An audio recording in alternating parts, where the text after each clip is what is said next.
অভ্যুত্থানের প্রস্তুতিও ছিল। 5 তারিখ যদি আমরা সফল না হতাম, হয়তো আমরা অস্ত্র তুলে নেওয়ার ঘোষণা দিতাম।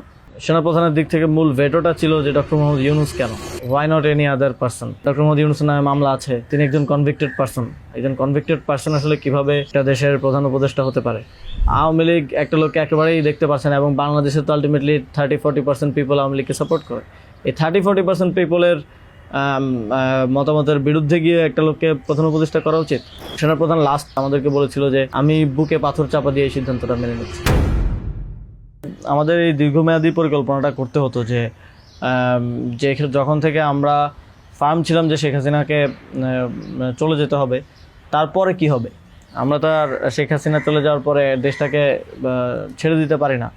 তো এই জায়গা থেকে আমরা দেখা যায় যে এই চিন্তাটা আস্তে আস্তে আসতে থাকে, কিন্তু ওই সময়টাতে আসলে এটা বিশ্বাস করাও কঠিন ছিল যে 5 তারিখের মধ্যেই হয়তো হয়ে যাবে। আমাদের তো এমনকি সশস্ত্র অভ্যুত্থানের প্রস্তুতিও ছিল। 5 তারিখ যদি আমরা সফল না হতাম, হয়তো আমরা অস্ত্র তুলে নেওয়ার ঘোষণা দিতাম। এবং নাহিদ ভাই ভিডিও বার তো রেডি রেখেছিল, আমিও কি ঘোষণা দিব সেটাও রেডি ছিল। তবে এর আগে আমরা এটা অনুভব করি যে পরবর্তীতে আমরা আসলে দেশটার আসলে কি হবে শেখ হাসিনা চলে যাওয়ার পরে। সেই জায়গা থেকে মানে এটা কোনো কালেকটিভ ডিসিশন এরকম ছিল না, এমন না যে আমরা মিটিং করে ডিসিশন নিয়েছি যে ডক্টর ইউনূসকে প্রধান উপদেষ্টা বানানো হবে বা এরকম কিছু।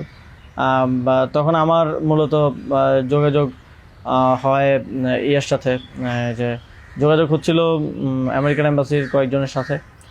এর পাশাপাশি হচ্ছে সাবেক ছাত্রদলের এক বড় ভাই আছেন শামীম ভাই, উনি মিরপুরে অর্গানাইজার হিসেবে খুব ভালো ভূমিকা পালন করছিলেন। তো ওনার সাথে আমার যোগাযোগ হচ্ছিল। উনি মূলত ওনার যোগাযোগটা ছিল মূলত মুশফিকুল ফজল আনসারি ওনাদের সাথে আর কি।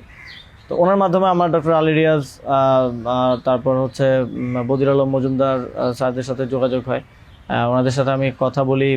1 তারিখ যখন আমরা আমাদেরকে ডিবি থেকে ছেড়ে দেওয়া হয়, সেদিন প্রাথমিক কথা হয়, কিন্তু 2 তারিখ মূলত আসল কথাবার্তা শুরু হয়। ওনাদের সাথে কথা বলে এবং ওনাদেরকে তখন আমি জিজ্ঞেস করছিলাম যে ডক্টর মোহাম্মদ ইউনূস কি আসবেন কিনা যদি আমরা আহ্বান করি। তো সবার একটা কমন কথা ছিল উনি আসবেন না, কারণ ওনাকে এর আগেও তো অনেকবার চেষ্টা হয়েছে আহ্বান করার। ওই 24 নির্বাচনের আগেও একটা আলোচনা ছিল, এবং এর আগেও 19 সালের দিকে একটা আলোচনা ছিল। এর আগেও যখন তত্ত্বাবধায়ক সরকার ছিল তখনও ওনাকে আনার চেষ্টা করা হয়েছিল, বাট উনি সবসময় পলিটিক্যালি থেকে রিফিউজ করেছেন, দূরে থাকতে চেয়েছেন।